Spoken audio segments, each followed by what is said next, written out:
Hello, everybody. Welcome to the podcast. Tell me your story with your host, Chris Baker. That's me. Thank you. Hello. Today's special guest to tell her story is Miss Dante Terese. Right? Is that how you say it? Yeah, yeah, Okay, that's I me. got it down. Yep. Welcome to the show. Thank you Welcome. for having me. Yep. Appreciate you coming on and coming to tell your story.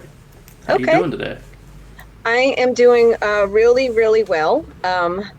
The ice age here has ended, and we're starting to see signs of life. I know for a lot of the country, we're in the United States here, that we've been under extended winter havoc, and spring brings renewal, spring brings hope, and we don't feel like we're under house arrest. Yeah, So, it's kind of been this. It's been the same way out here in Ohio. oh, Ohio okay. has. Where you at? Where you located right now? I'm in Western PA. Okay, So, so we're so like not too far apart. yeah, yeah. So folks actually, since I'm 9 miles from Ohio, everyone here just kind of drives over there for the cheaper gas. Yeah. Oh, don't even get. Let's not even get started on that. The gas being what? It's like Yeah. $4 right now. Well, in PA, they add some type of a Pennsylvania fee to it. And since we're nine Okay. miles from you guys, we pay you all a visit. Yeah, but yeah, that says a lot. That says a lot. Yep. And then the weather itself. When we were talking about that for a second, was just the other day. It was what 30 degrees, 35 here in Ohio. I don't know about PA. You guys are up in the mountains. Well, I lived in South Dakota for 5 years. And I know we had some pretty epic snow and low temperatures over here, but they wrote the book on that. So, so I mean, I knew what to do about it and everything like that. It was annoying, and we were all kind of stuck inside. And the town I'm in, they discovered on the first snowstorm that they were out of salt.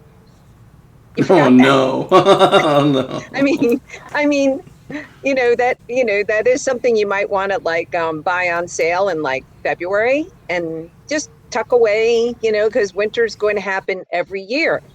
Yeah, but they kind of forgot. So, Yes, yes, without a doubt. yep, yep.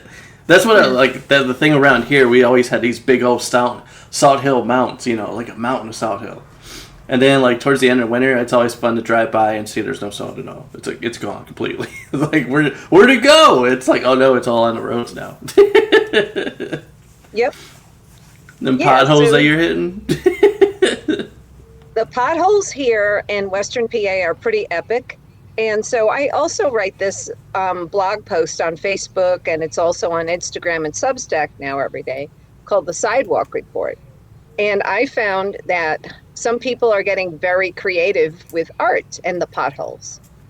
Now, the funniest thing I saw posted here is that someone out here was putting couch pillows in the potholes and then Oh taking my pictures goodness. of that. And it was just, those potholes got addressed, I hope because, so. yeah. No, I think the local authorities were just a wee bit embarrassed by that you can fit an entire couch cushion in the pothole and have a little room left over, you know? So, Yeah, that's I saying mean, a whole lot. yeah, so but there are some people who did some very, sort of fun and guerrilla art, but not hurting anybody type of art with potholes. Of course, you had people like, you know, putting like rubber ducks floating in them and making sort of a pool party out of them. You had that type of thing. There was one picture I saw where a guy filled the whole thing with pasta and, you know, had put some meatballs on top and stuff. I would not want to eat it, but I mean, but people, and then of course everyone had to show themselves fishing in it too, No, but yeah, that's the biggest thing around here. We always say if if you go into the pothole, more than likely you're gonna end up in the bay.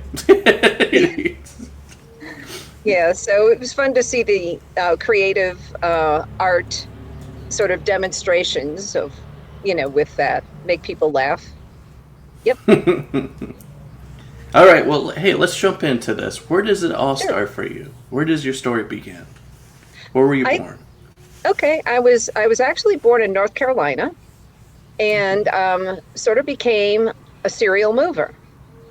So I've lived around the country, and that's why my speech makes no sense because I have different little words with different regional dialects and stuff like that. And when I'm in front of someone who's trying to figure me out, they can't figure me out. They're like, okay, I'm hearing the South there, and I'm hearing a little South Dakota there, and I'm hearing New York City there, and it's just all over the place. But moving around kind of teaches you a lot, and you get to see all the things we have in common, but then the little things that make us different. So that was cool. Hmm. Hmm. What was your schooling like then? If you're going all over the place, were you in one place to like do your whole high school career, or did you end up staying like traveling all over the place? No, I was in the New York area for most of my high school and school career, and that's a very very interesting place. They cram too many people into too small of a space, and I remember the hospital that my father worked at. The elevators, the languages. I mean, there was like 17 languages by the hospital elevator, and then some of the Really? hall and some of the signs in the hall and stuff like that. Yeah. And New York City had pre 9/11. I mean, naturally, we did lose a lot of things after 9/11 and then also COVID, but we had so many different sections like Chinatown, Vietnam, Little Italy. I mean, everything was just a micro section, even if it was just like 2 blocks or whatever. So, and then Little India and stuff like that. So you could get the authentic cuisine and toys. Like I knew that when I went to school, like so many of my Asian classmates were just miles ahead of us with their math and science skills. And so when I went to Chinatown and I looked at the toys, um, they were almost all educational and things that you really had to use your brain, like no, special effects or anything else like that. It was like abacus and other things like that to really enforce the math skills and stuff. Um, and then, I learned about other toys from other cultures, and then some of the children's books that I found in Chinatown were just really fascinating. There was one children's book that the characters were dealing with the medicinal properties of roots and how you could look at a plant and then sort of tell if the root was ready to harvest and use that plant to make something that would heal people. And in all my years I've never seen anything like that in the popular sort of Americana bookstores section for kids. And but I mean it was educational, but it was also just fascinating that, when I like to garden and stuff like that, but I never really think about, hey, the root underneath that is, can be used for like a whole load of things. I'd So, say actually that's like to me like listening hearing you say that right now is like mhm, how crazy that is and how important it is, especially right now. I mean, with the prices continuously going up, to right. know and to learn that still at a young age, to know Oh, what kind sure. of roots, what you should use, what you should be planting, and everything like that. It's just like, why are we not teaching us here in the States? What's going on with that? All these No, I different cultures are learning this and that, but what's going on here? no, I found so much of that, just really interesting. And I have an inquisitive mind. Like the book series, the most recent book series I wrote, The Base.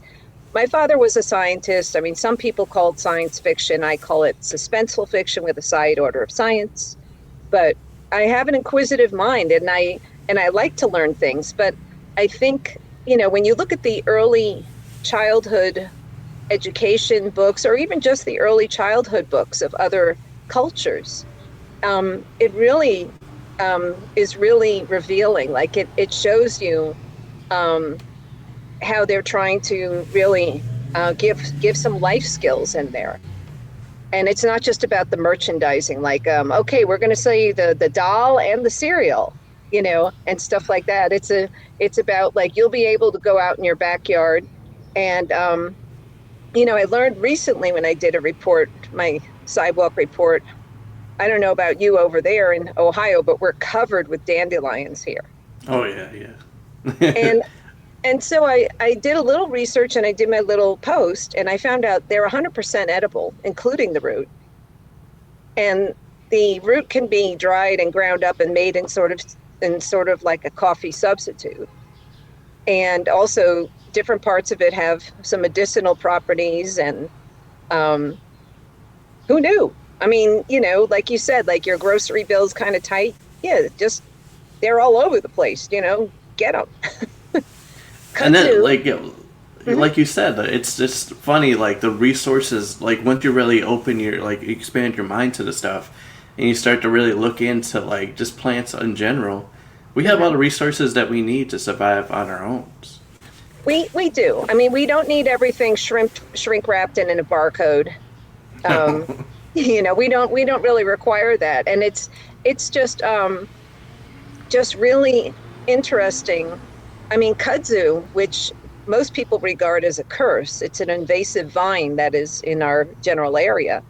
I mean, kudzu, there's all kinds of recipes for kudzu. Really? And yeah, you can do a lot with it. And tell me a little bit more about that. Well, kudzu can be stir-fried. Kudzu can be used in salads. And the dandelion flowers themselves are edible. And so you can just, the little part in the end that holds the petals, that can be a little bitter for some people. But I mean, you can take some kudzu and you can make a nice salad with it. And then you can pluck off the little dandelion flower petals and garnish on that. And, and then if you want to add a protein on it, you can do that, or a vinaigrette. But I mean, there's a lot of stuff out there that you can just, rinse off and put on your plate. Now, what would you say was like the most interesting one so far that you have discovered that like really blew your mind out the water? Let me see. In terms of like, well, the most interesting post I found, people in town, like when I do my sidewalk report on Facebook, I write it under my name, Dante Terese, and some people in the community give me tips, news tips. Go look at this, go look at that. So when I take my walk, I do. And so people told me that there was a tree that had no leaves, and that this tree was a gathering spot for vultures, and that this thing was just completely covered with vultures, but the vultures only come right around sundown, which was like around 4:45. And I said, no way. I mean, like, that just sounded too strange to me, So it was early fall, and so I walked down the hill, and sure enough, I saw this bare tree, and it was like 4:30. I didn't see any sign of the birds. And then, then all of a sudden, I see these things circling in the air, and I thought they were hawks because they had the same sort of circling pattern. And they all are hopping on the tree. And so I took a picture of it, and the next day I posted, and I said, look at all these hawks on this tree. There's this bare tree, and there's all these hawks on it. Well, the responses went off the hook. I mean, everyone corrected me. They said, those are turkey vultures. And then people were showing pictures of nearby bare trees by them, and, also verifying that they come right around sundown. You don't see anything in that tree all day, and all of a sudden, poof, it's covered with these hawks. So then, some people even gave me background research that the reason they all gather together is to keep warm overnight. Really? And and I was like, wow, so they have some, innately programmed thing that, we have to look for a bare tree, and we all have to get together to keep each other company, and, because they have to watch out for their own safety and other predatory birds, but also to, stay warm and stay in touch with the family and, go to bed at night. So, yeah, it's not just vultures, I realized, too, because I just seen this recently with cranes. Cranes also do the same thing. but it's not like a bare tree. But they go into trees, and they'll be like all just together, and they'll be like closest to the water. And I was kind of like when you were saying that, like it reflected in my mind. I was like, yeah, I just seen that recently with some cranes too. They must do that to keep themselves warm at night, or to protect each other. Yeah, it's, I mean, it's almost like they have a night camp and stuff like that. And I've been looking around to see if they've returned, if they do it at spring also. I mean, but I've been told, in the fall, they said they strictly go for a bare tree. They don't want anything with leaves on it. So I'm keeping an eye on, maybe the predatory birds live in the leaves or something. I don't know. The leafy trees, but, it was it was just a cool thing to investigate and to look at. Yep. So that was my strangest one of late. Mm-hmm. Oh, yeah.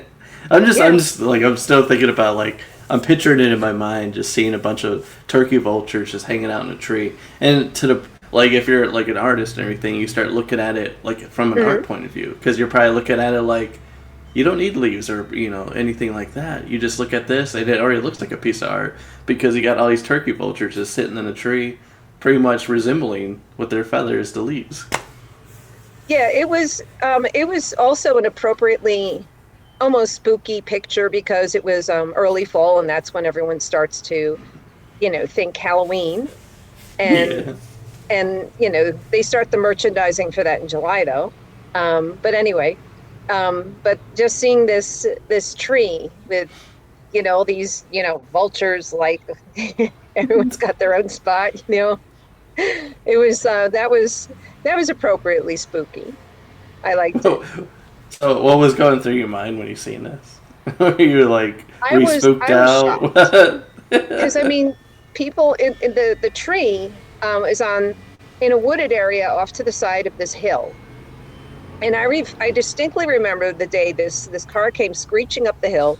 The lady rolled down her window and she said, "Y'all better watch that tree. Them birds are going to be coming back. They only come here at sundown."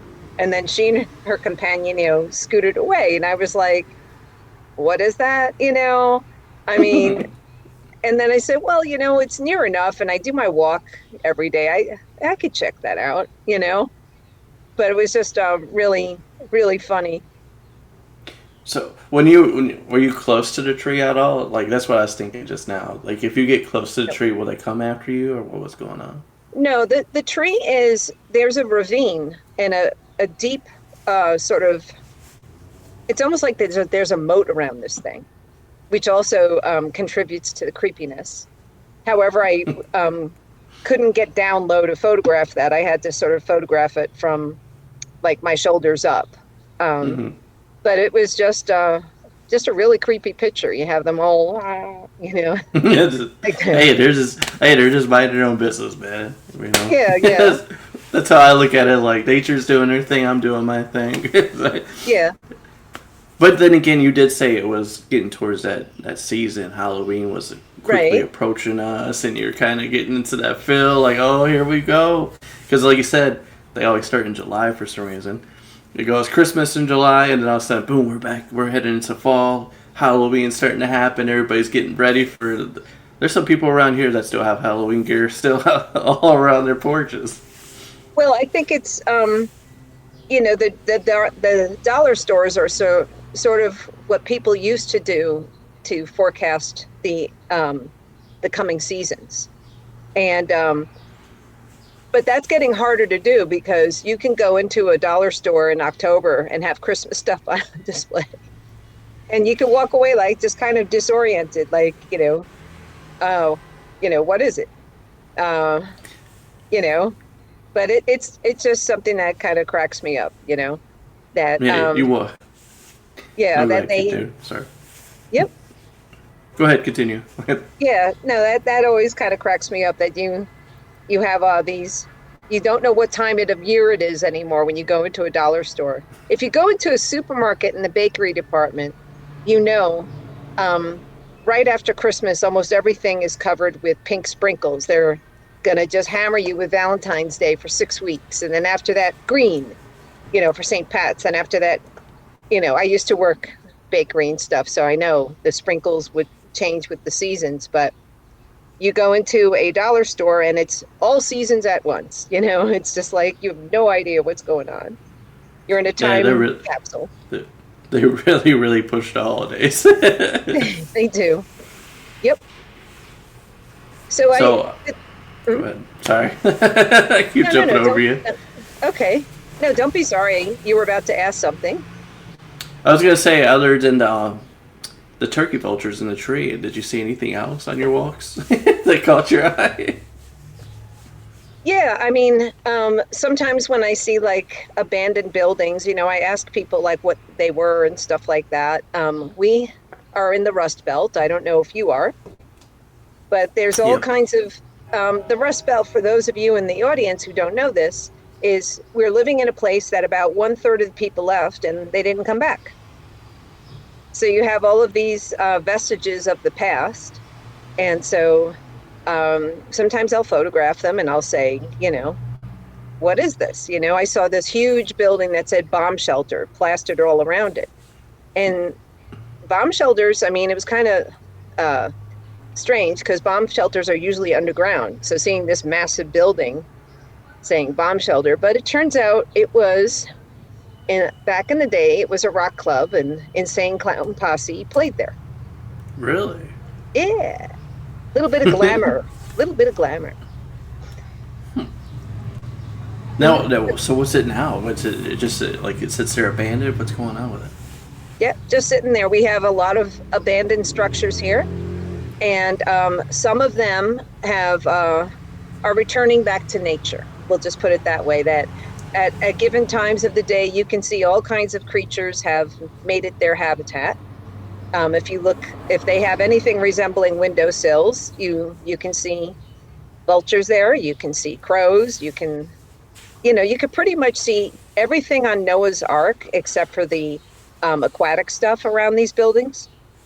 The other day I saw a deer, so it's, Yeah. they've become habitats, I'm thinking to myself as you're describing all this stuff, I'm like, you probably got a lot of ghost stories out your way. A lot of people doing paranormal stuff out there. Yeah, I could see it. Okay, so a couple of days ago, and it is on my Facebook page, as well as Substack and stuff, I had the honor of visiting an 80,000 square foot former poor farm. Wow. Yeah, and poor farm, that caught my eye right away. And then it was after that, it was turned into a nursing home. Hold on, wait. Describe to the audience, the people that are watching, listening right now, what a poor farm actually is, so they understand. Yeah, my intrigue was just off the scale when someone said, "Hey, you got to go over there. They kind of need a new roof, and they do paranormal investigations and ghost hunting and everything there." And I'm like, a poor farm, So anyway, the place is called Hillview Manor. It's not on a hill, but it's an 80,000 square foot old building that you don't need it to be in October. It already kind of has that, vibe, that Wait a minute. Yeah. Wait a minute. Say that again. You were at where? It's called on YouTube. You can look this up also. It's called Haunted Hillview Manor. Yeah, that's a very well-known place. If you're into the Right. paranormal world, you know for a fact that people get a lot of activity out there. EVPs, all that stuff.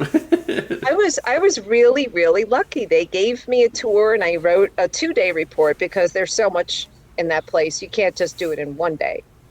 But the reason they call it a poor farm, and I just had no clue what that was, is that in those days, and instead of having homeless, and I'm sure there were still some homeless, what they would do is people would have a place to live in exchange for room and board. They would have to work the premises pretty much from sunup to sundown. And then they would get their meal and they were sort of in dormitory style. Genders were separated, even husband and wives were separated at the night. And isn't that wild? I mean, I mean, I'm thinking to myself, that would be so weird, man. You're with your yeah, wife or your husband, you're thinking to yourself, like, yeah, well, all right, good night. Yeah, I've got to go to my own room now. You can't be with me. yeah, and then you're sharing a room with another man, Yeah, and that's what I'm saying. It'd be some weird yeah, stuff like yeah, that. and you know, you each kind of have you know, it's almost like college or wherever, where you each have like a twin bed, except for it looks like a nursing home room or a hospital room. That's the quarters that you're sharing. Time out. Time out. So you're saying not only that you got to get split up from your wife or your Yeah. husband, now you got to share a room and have a bunk bed. You're in dorm style. Yeah, I mean it's hospital style, so you have the two beds sort of side by Okay, they're side. split. I mean, well, actually, they've revised it, so they have those little curtains that they whisk around you now. But back in the day, they didn't. I mean, you were just sharing, you know, you were Yeah. just sharing a room, and your wife was, you know, in the other side of the building. You know, she had a roommate. You have a roommate, and meals are done separately, so you don't get to see her at dinner. What? Yeah. No. That would not be my cup of tea. Nope. Well, maybe that's why it's haunted. Yeah, because people are probably still looking for their husband or wife. Who Okay, well, knows? it gets a little more intense here. It turns out that when the place did used to, before the morgue was established, it served as the morgue, and that when people who lived there passed away, they were just buried in the lawn, many without any sort of headstones or anything. Hmm. No, when you said morgue, I was thinking of the time when I worked at the hospital here in town. Mm-hmm. And actually, I had to I had to go down to the morgue because I worked in the dietary department, and they needed a loaf of bread down there. Because I guess he needed a sandwich or whatever. But it was one of those where it's kind of like, yeah, I've been to the morgue, an actual functioning morgue where you see all the bodies laying around, and Yeah. they're working on them, getting prepping them up for their funeral or getting ready to cremate them or whatever. But that was quite an experience, and definitely yes, you do pick up like. I can imagine being in a morgue afterwards, but when you're Yeah. down there when it's active, it's quite the experience. You're seeing everybody on full display down there, dropping off a loaf of bread. Yeah. I mean, I remember the, True the, story. yeah, I also worked hospital in dietary. Um, but yeah, I mean, to me, the shocking thing is just seeing, you know, someone completely still, you know, because stillness is just not in our makeup. No. You know, we're all, even in our sleep, we're kind of twitching, or we're taking up too much of the bed, or we're fighting for bed space or covers or Mm-hmm. blankets or something unconsciously without even knowing it. And so, you know, so just seeing stillness and, you know, it's like, wow, what is that? You know? But anyway, so Haunted Hill Manor, Hillview Manor, you know, I was really kind of lucky. I got to take some pictures and stuff, and you're free to see them on you know, my Facebook page if you folks are on Facebook, or else my Instagram. The link is on my website page, which is simply my name, Dante Terese, .com. But there are some rooms there. I won't spoil the whole surprise, but there are some people that are really fans of the folks who had those rooms and who occasionally make their presence known. And so they drop them off gifts. Sometimes they say the gifts are at their request. And some of these departed folks have more stuff than I can fit in my apartment. I mean, it's pretty amazing the array of things that they have. There's I won't spoil the whole surprise, but there's one person who probably has more golf balls than your average golf course. And I don't know if they, you know, um, you know, if they use them or not, or if they find them in different places. I have heard that they do find some things in, and they don't know how they got in their places. So yeah. So, with your experience though, with you being there, what did you Hmm. feel firsthand? What was going on? Were you scared? What was going on? Did you get like? Well, the first thing that we did is, they took us to the basement. And, we're going down the stairs. And I'm not exaggerating. For every step you took down, there was like a 10-degree drop. So I came in there dressed for weather appropriate. And then we get to the basement and it's, you're shivering. And, you know, and just seeing the ambiance that they have there, like the layers of years of paint peeling. So you see the white paint peeled, and underneath that, they had a different color, and underneath that, a little bit different and stuff. And the ambiance is it it really puts your mind in the pay attention mode. I mean, you can feel what a lot of people refer to as spidey sense. Your spidey sense goes up like, uh-oh, what's going on? Hairs, Yeah. goosebumps, yep. Yep. Yeah. Yeah, the whole and then it's also I'm sure it's different when you go on a tour where there's others and stuff like that. But once again, you are surrounded by stillness. Everything in that place is just drop dead quiet.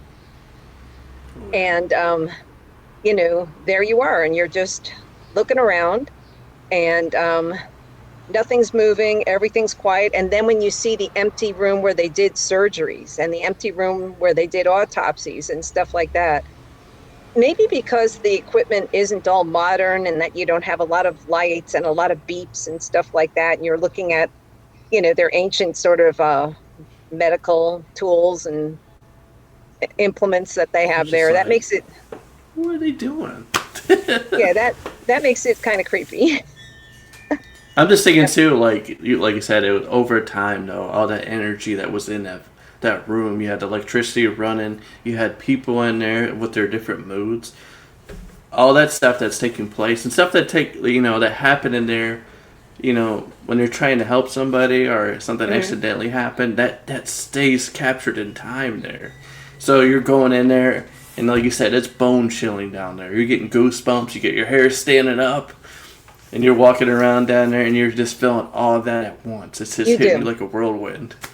You do. I mean, when I go and I do my daily posts where I, photograph, and I usually try to pay attention to what they're saying, and I type it, text it to the computer on my phone. And then I'm also trying to pay attention to compose the photos, make sure that I'm getting things I'm allowed to photograph in a shot, and that I'm, making the photographs interesting and stuff. And it was so hard to concentrate there. Imagine. You could, there was just, you could sort of feel it. Man, there's a lot going on here, no exaggeration. Now, did nothing felt like followed you home, did it? Nothing? None of that crazy stuff? Because I've heard some stories about that place where people have had stuff attached to them and follow them home. That I didn't have, but I thought for sure that I saw a small animal, like perhaps like a dark cat or something, or maybe raccoon or something, just scooting across a doorway. And I know not everything in the place is secure. They have, they're doing a fundraising campaign right now for their roof. So, and when you see the water that they have, the buckets underneath and stuff, there's holes in there. Things can get in. But it was just interesting. I was done with the text, and I was about to take a photo, and all of a sudden, toon, toon, like that. I'm like, what was that? What was that? What was that? Yeah, like I said, your spidey sense goes up, and you're feeling like very watchful the whole time you're there. Now, I know people have different experiences when it comes to that. So when you felt your spidey senses started going up in the air, were you ready to take flight and run? Or were you ready to stick around like, hold on, no, I want to see this firsthand? It's interesting because when I've done the posts and stuff, I have been in some interesting places, and I sort of say to myself, wow, I'm trusting people I've never met. And they're showing me, a place, and I'm all alone out here, and I remember once I went to a church and everyone wanted to know this church had these beautiful like windows. And this one particular window was round. It has this incredible artwork and pattern on it, but it is almost at the very top of the building, which is, easily like 3 or 4 stories up. So I like to shoot stained glass for the major holidays like Christmas and Easter. And so I kept kind of like saying, hey, can I come? And it's going to be respectful and everything. I'm not going to mock or put anything negative out there. And they read my posts. My posts are always positive, no politics, and I work with whoever I photograph, and you know, um, I don't um, I don't want to contribute to the negativity out there and everything. And so they finally said yes. So going up to that window, there was this in the center of the building. There was this. It was almost like a chimney, and it had this wire ladder. And every Wire time you ladder. went up a rung on this ladder, the temperature was going up. And it was a very, very narrow type of chimney thing. So to get up to be in that sort of roof area where this big window was, and you know how if you've ever been to an amusement park, how you keep waiting and you keep waiting and the anticipation builds, and as you're going up the steps and stuff like that. Well, I was going up the steps and I was, the anticipation and the anxiety was building because it was like really, really hot.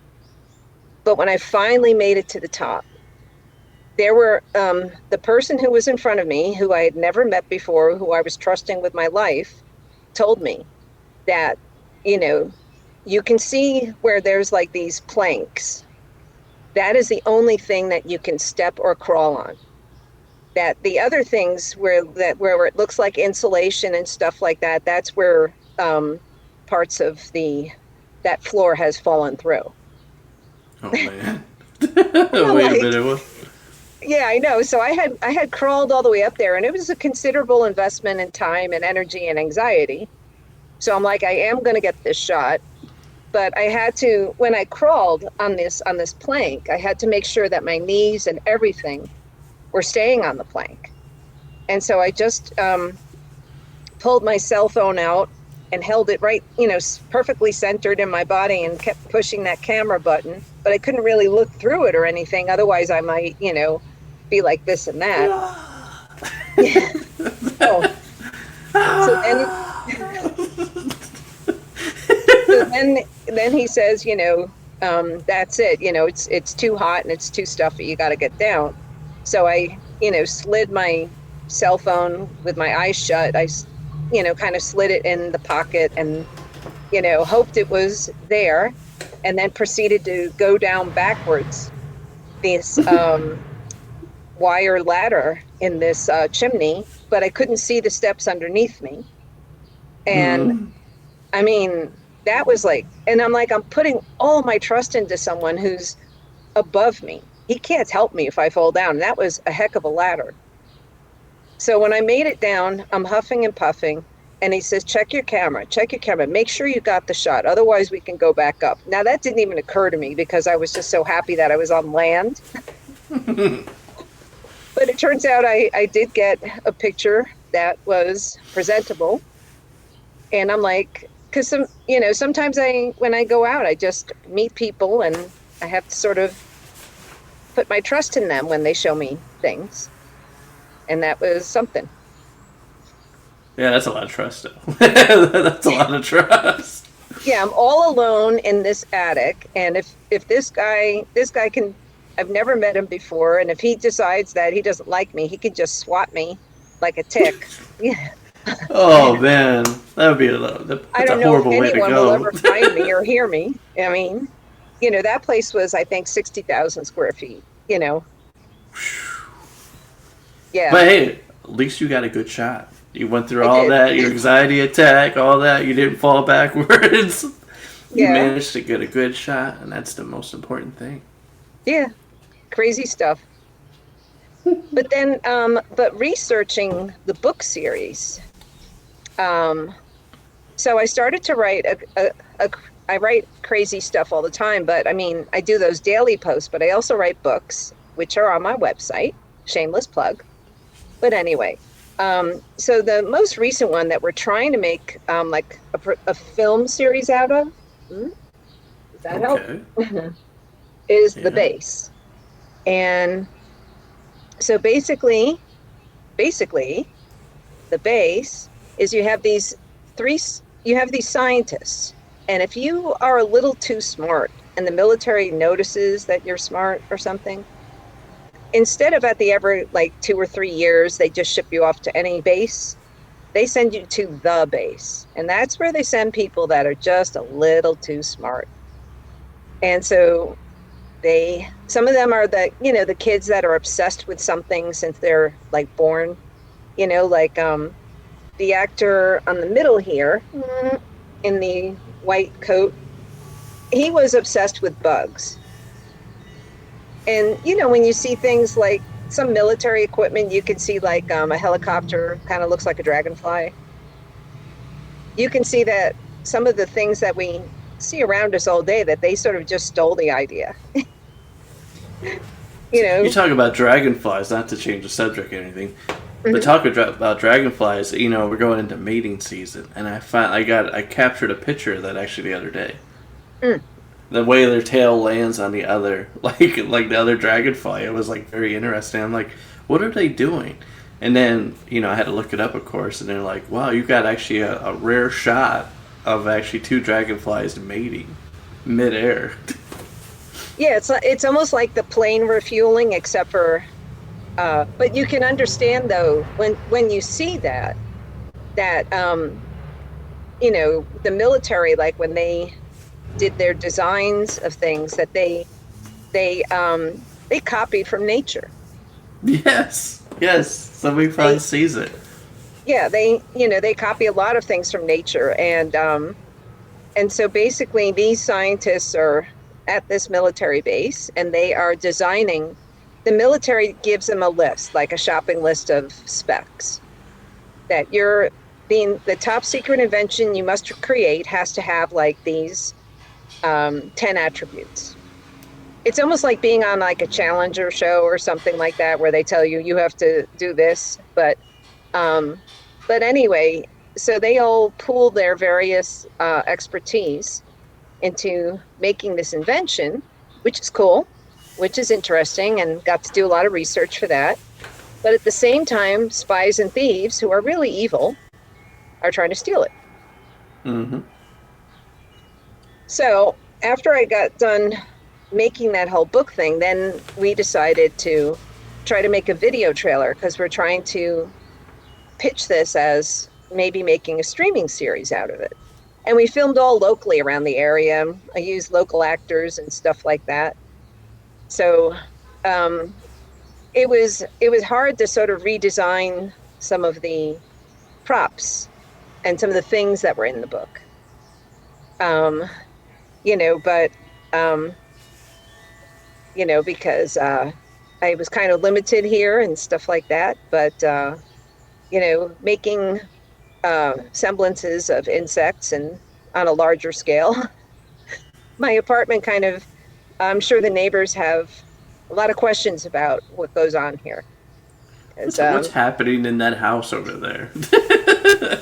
yeah, because I mean, when the car arrives to take me for a shoot, and I'm walking down the steps and out the front door with some of these things, they're like, "Oh, ooh, I mean, that's one well-fed bug she's got there." They're only What about, is happening over there? What is happening in that house? yeah. So that's always a lot of fun. I mean, just seeing, not that you plan it or anything, but just seeing people just turn their heads around like, what did I just see? And, you know, What's um, happening over there?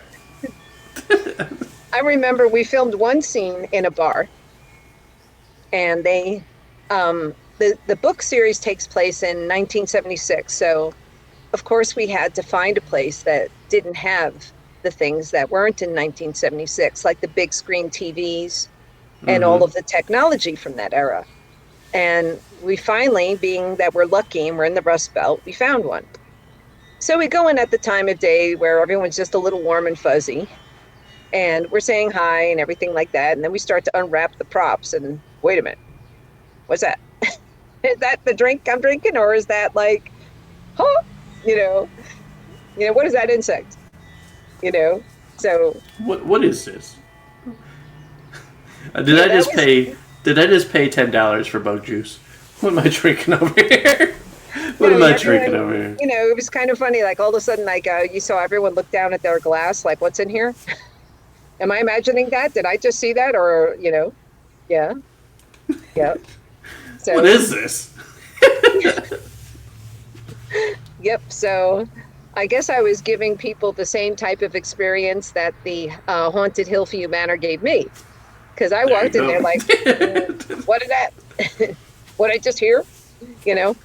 What's going on here? You went to the hills, and then you became a bug expert. Bug expert. You shoot all these different Yeah. movies. What's going on? Well, I live a very varied life. And I think if the generation I sort of grew up in, they sort of had our lives planned out for us. Okay, you're a girl, you're going to get married, you're going to have babies, and you're going to either be a school teacher or a nurse, and end of story. And well, anyway, so for some reason I didn't follow the blueprint. I just decided to be myself. But I have to say, I mean, I'm not knocking nurses. I mean, I see them all the time. I had some awesome teachers and stuff. But I'm just glad that there's more wiggle room in our society. So if you are like a little different, and if you're kind of curious about things, like, you want to go to a haunted place, and tell others about it and take some pictures, and, um, or do other stuff. I mean, there's room for us all at the table, I love what you're saying right now because it touches like on the heart of everybody. Yeah. People, like you said, they believe that they have to. Your mom and dad always told you you got to be this or you got to be that. Whatever you want, your desire in your heart really is. Whatever Hmm. you love doing, chase that passion. That's basically what you're saying, right? Hmm. Chase your passion, Be because you only yourself. get one. You only get one of these lives. You don't get two. You only get Right. one. You got to Well, enjoy what you have. also, I mean, theologically, I mean, God doesn't make mistakes. Mm-hmm. So if God made you, and you knew in your heart that you were really, really passionate about carpentry, and your school teachers and everyone was saying, no, kid, AI is the big thing. You got to be an AI guy, and you got to work for an AI company, and you got to just follow the blueprint, kid. Don't be smart. But you knew that ever since you were a kid. Yeah, ever since you're a kid, that you were just so fascinated by woodworking, carpentry, and everything else like that. I mean, um, and then you started off and you decided, well, you know what? Mm, I'm not going to follow the blueprint. I'm going to, you know, do my passion, and I'm going to do it really, really well. And I'm going to learn everything I can about it and stuff like that. You're not a failure. You're being yourself. You're following your own calling.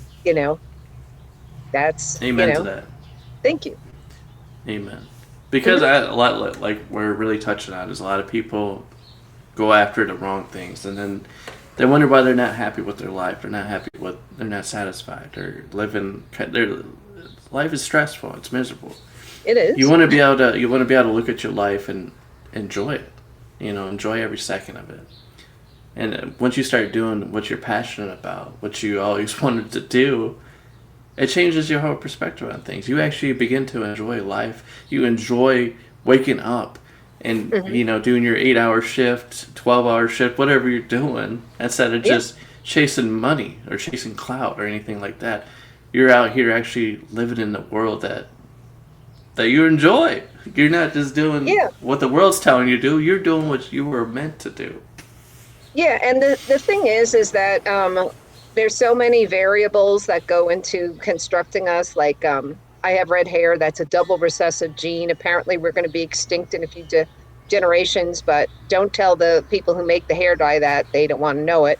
But anyway, um, there's so many little things. And then it's not just your DNA, but then there's also environmental influences and stuff that go into making us who we are. And then if you had a teacher who was particularly influential and they sparked your curiosity and stuff like that, um, you know, you never know where it's going to come from, but all these things make up you and make you sort of who you are. Mm-hmm. Your makeup, your genetic makeup, but then your life experiences, and then what you ate and where you lived and all these other things. And if you were nurtured at a young age, like if someone sat with you and really tried to drill reading into you and stuff when you were a kid, all these things make us into who we are. And so if you don't follow the blueprint, it's okay.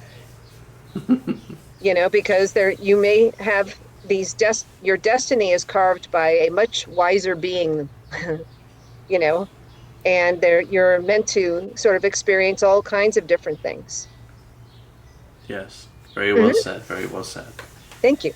Now, people Hmm. want to know. I bet you there's somebody out there right now. I know that the audience Hmm. is wondering. Everybody's listening. People are Hmm. watching. They're like, okay, so what do you do? Are you a ghost hunter? Or do you research No. bugs? What do you do for a living? Well, let me see. For many years, for like 25 odd years, and yes, they were odd, and you can attest to that because you've worked kitchens. Those are kind Hmm. of odd. I worked kitchens. I was a baker pastry chef Okay. until very recently, and that's where I was able to, um, you know, retire enough that I could really pursue the writing. And then one day I was on a podcast and I got done with the podcast, and the gentleman said to me that the books would translate very well to a film or streaming series. So Hmm. he told me, you need to film like a trailer or something like that and see if that could happen. And it was, filming is addicting if you've never done it. Yes. And, so once you do it, I mean, wow, that was fun. Like once you make something, you write a little script and you get a bunch of folks and you go to these different places, you be film gypsies and, everyone kind of watches you loading the stuff out of the apartment like, oh, what is she doing? And then when you load it into like a bar or somewhere else, they look at you like, what are they doing? But I mean, um, I would love to do it again. I would love to use the the local people and places that we are so fortunate to have around here. And so, I saved the little penny jar and well, pennies are extinct now, but I, save up what I can and then write. And then, you know, that's what's going on. Nice. Nice. Hmm. What's your next project that you're currently working on that you're thinking about doing? Okay, I am in the process of marketing the base series and trying to make that into a streaming and film series. Okay. However, being one of those people that has a bouncing brain, of course, I can't just keep it at that. So on the writing front, I am writing a different story.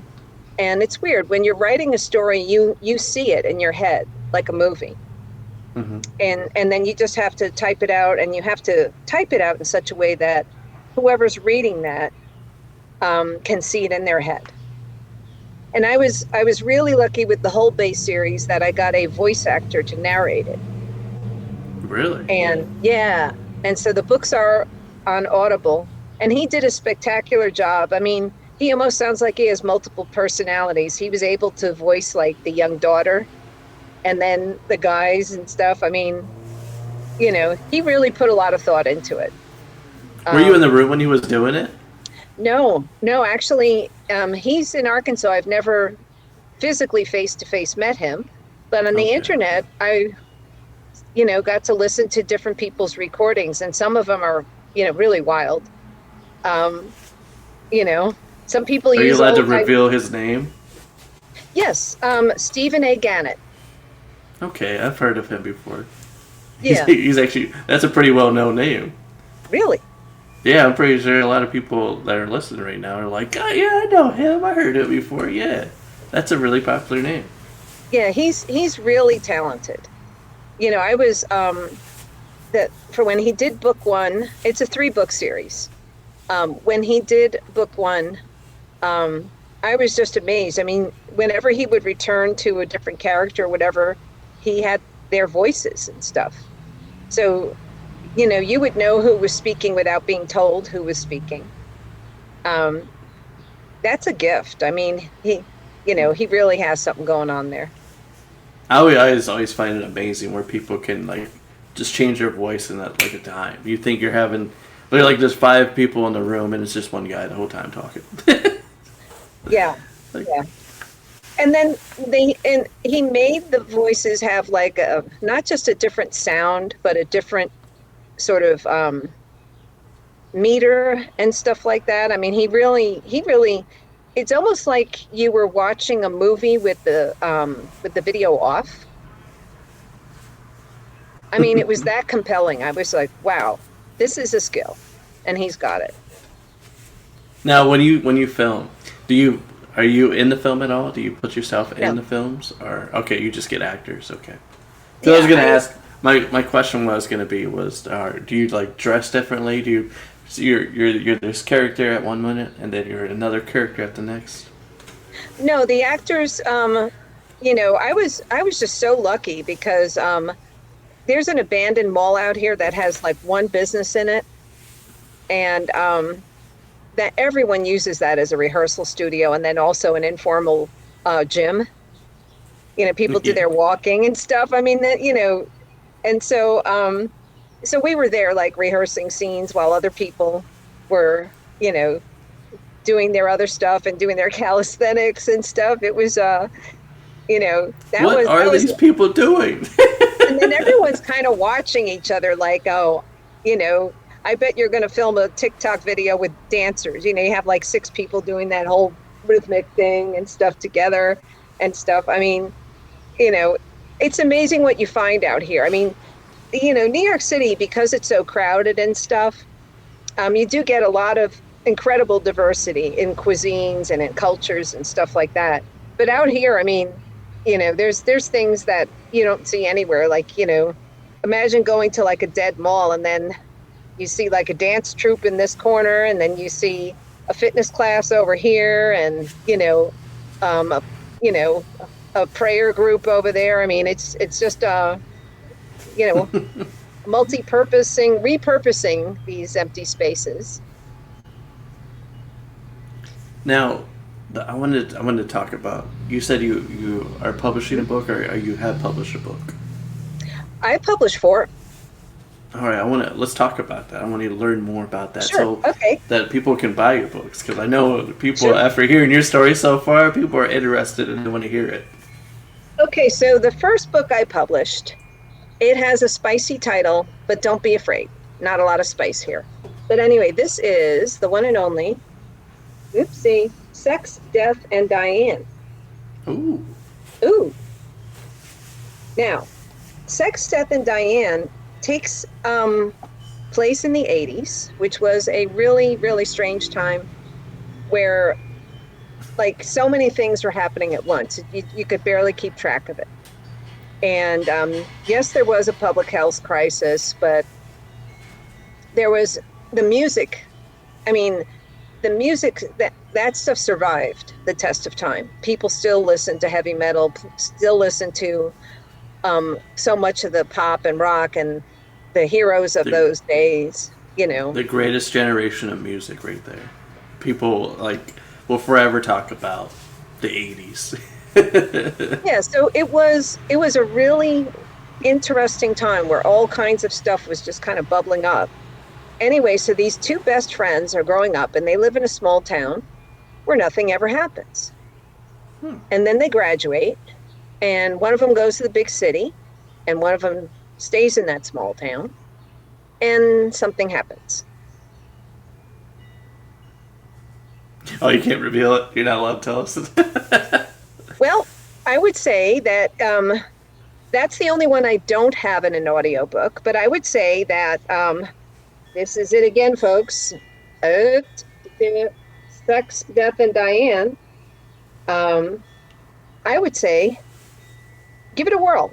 I mean, you'll see some of the other things that happened in the 80s and what a crazy time it was and what it was like to sort of grow up in that around all of that exciting, constant, ever-changing environment and stuff. Just a really thrilling time. Yeah, from what you just told me, it just sounds like a very interesting book. Now, is it based on a true story, or is it just... Yes, it is. Let me see. It's a story that is somewhat based on my life. Okay. However, it's not completely actual and factual. I mean, what's the term now? Augmented reality? Yeah. I don't know. I don't know, but there's some things in there that have been, but there's a lot of truth in it, and a lot of things that other people who were around that during that time can attest to. So where can they purchase your book at? Okay, so my books are all on Amazon right now, and including the base series, and with my name, Dante Terese. And if you go to my website, which has the same name, I know you're shocked. What? What you did? What? But anyway, Excuse me? You can see that the rest of the series, like this is book 2.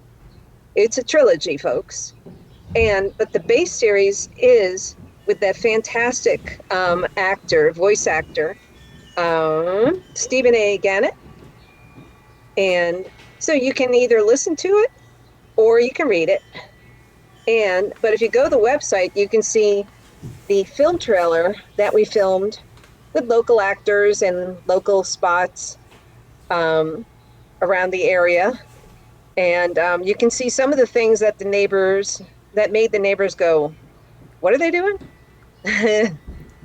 in that little film trailer, All right. which is right on the website. Anybody that's watching and listening to me, just go into the description right now, and you'll see the link, and it'll send you right to the copy of these books, so you can buy them, you can read them, and find out exactly what happened to the one that went to the city and the one that stayed home. Yep. Thank you. Yep. So we had. All right. Go ahead. Continue. Mm-hmm. Sorry. And I'm writing more. If creative people, I mean, we always have like 3 or 4 unfinished projects, and we're always embarking on a new one. But you know that because you're a creative person. You got to be in today's world. The way we keep advancing, the AI taking over. Yep. And listen, AI is not taking over. Let's just put that out there. It's actually kind of helping and making things easier. We always get this idea in our minds, especially when the internet first came out, that it's a bad thing. Google is a bad thing, No. Open your mind a little bit, because look what it's allowing us to do right now. She's a state away from me, and we're able to have this podcast. Well, I think it's all about what you use stuff for. Because, like say for example, like I volunteer in an organization on their donation rooms. And so they have a lot of sharp knives in there. And I said to the director, should we have these really sharp knives here? I mean, someone could use them for bad things here. And so we decided to lock up the sharp knives. And if someone who was okay came in there, and they wanted a sharp knife, we could evaluate that in a case-by-case basis. But the thing is anything can become harmful if you have someone utilizing it who has like a malevolent mind. Like most of us think of, as antifreeze as something not to make a car freeze. But as you know, living in the Rust Belt where Mountain Dew is like the official drink for everyone out here, that, antifreeze does look like Mountain Dew, but antifreeze will kill you. It's not going to you know, if you ingest that, that's really, really bad for you. And so it looks like Mountain Dew. It's a little on the sweet side. And so sometimes people with bad minds put a little of that in the dew. And then it does what it does, Yeah. and they wind up in that morgue room. But I don't think the ones in Hillview Manor had a death by dew and death by antifreeze, because back in the day they didn't have antifreeze, I don't think. But the moral of the story is, if you're a bad person, there's just about anything that you can use to do something bad. But if you're a good person, you may figure out a way to use things for good. Like there's people who make apps, so people who can't speak can speak. There you go. Yeah. So, I mean, it's all kind of what you do with it.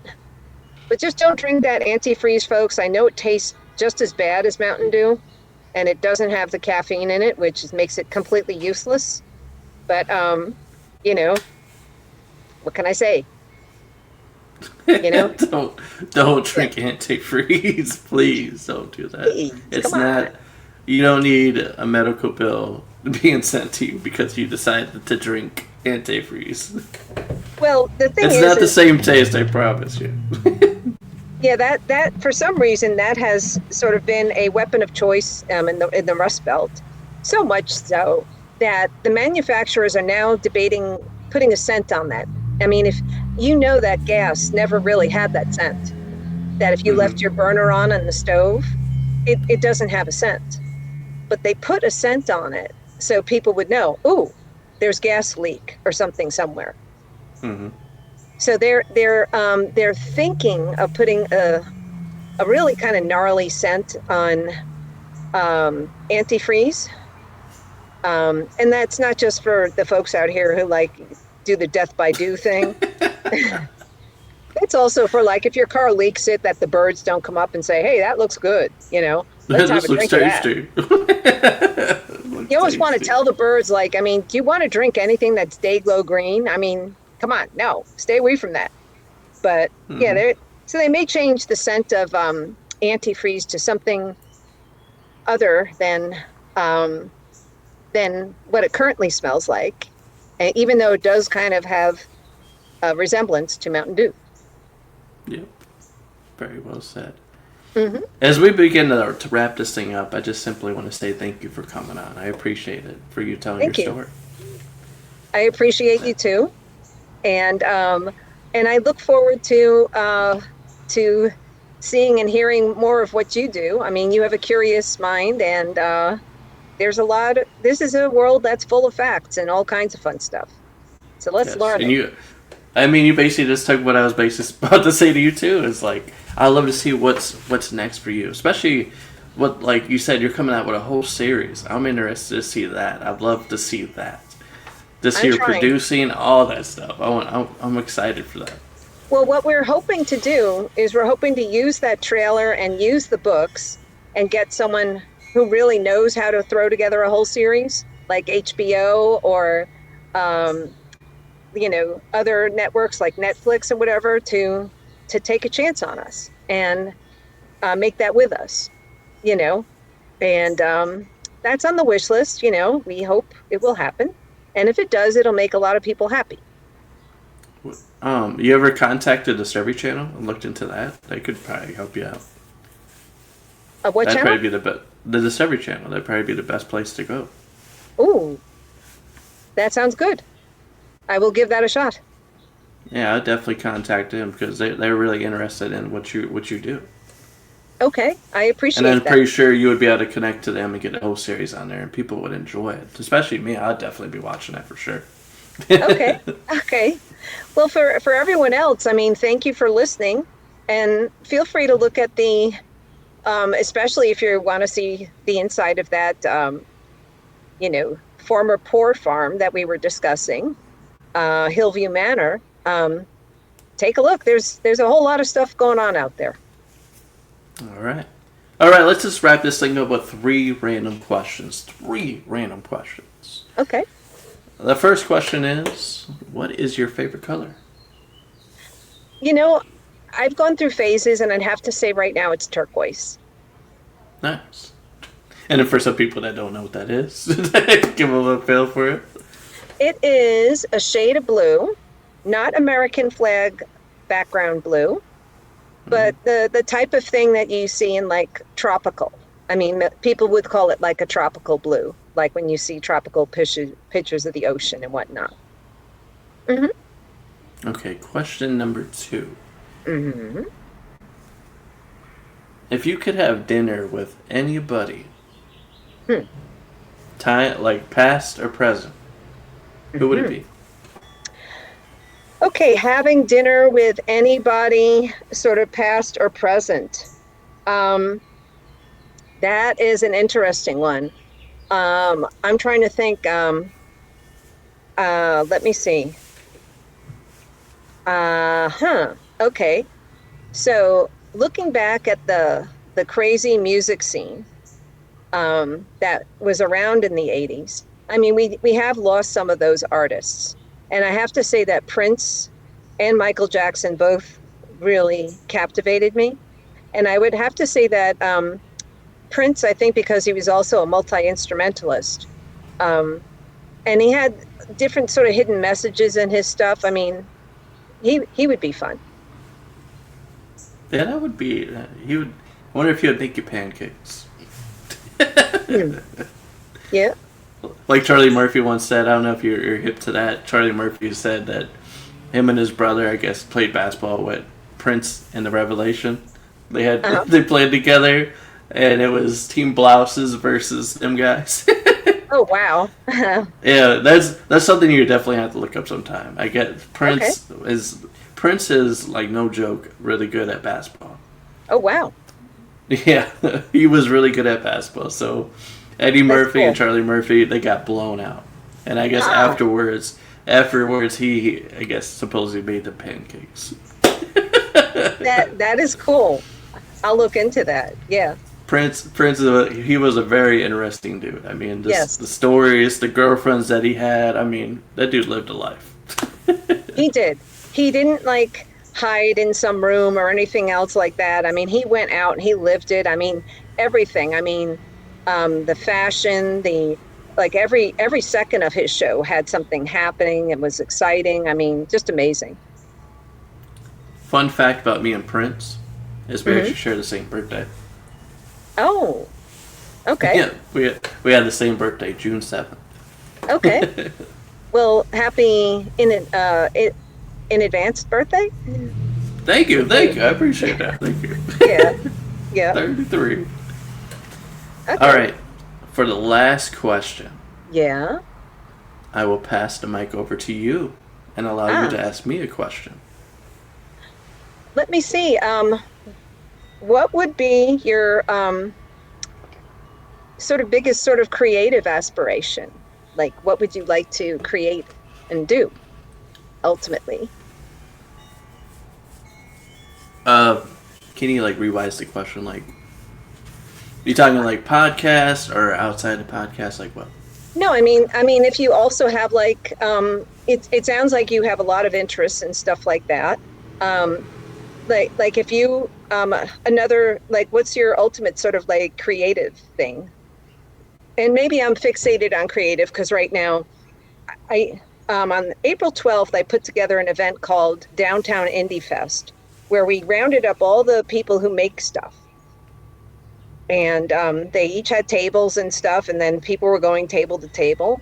And we had just, I mean, you can't believe some of the things that people do. I mean, sometimes we had a sidewalk chalk artist that was phenomenal. It's all those pictures are on my page, the Facebook page. But so my mind is sort of tucked into like, hey, what creative things do you do and stuff? So, I mean, because everyone does something. Everyone has this little place that they park their brain in at night and come up with ideas. So what's in your brain? What's going on there? A lot of things, actually. I mean, I hate to say it like that, but Well, mine's I'm a kind of very crowded. creative. Huh? Yeah, mine, like, to me, like, just to put down to one thing, I can't really just say that, because I'm a very creative person. Even though I do this, I'm Uh-huh. doing this on the side, I'm doing that on the side, I'm writing books, I'm helping Ooh, people with their projects, I'm good, doing, helping people with their movies, I'm helping people good, with their music. good, good. So I mean, to answer that question is, yeah, I'm a very creative person. It just depends on where we're at. I mean, I'm helping everywhere. I'm not just doing a podcast. I'm helping other people with their podcast. I'm helping Good. people, like I said, with their music ideas. I'm helping Yep. people create music. Well, life is Doing for music videos for people, helping the people with that. life is for living, and it sounds like you are just, and I identify because I mean I do a lot of little things myself. We have crowded brains, um, but it sounds like you're living it well, man, because you're getting out there, you're Yeah, doing stuff, and you're helping people, which is yeah. really good, and that's awesome. That's the most important thing, man. Yes. You enjoy this life that you get. Hmm. Make the most of Absolutely. it. Yep. All right. Other than Awesome. that, thank you. Thank you once Thank you. again for coming on. You And for too. the people that are watching and listening at home, thank you for watching and listening. This is Chris. That is Dante. Until next time, this is Tell Me Your Story podcast. Real stories, real lives, real people. Peace out.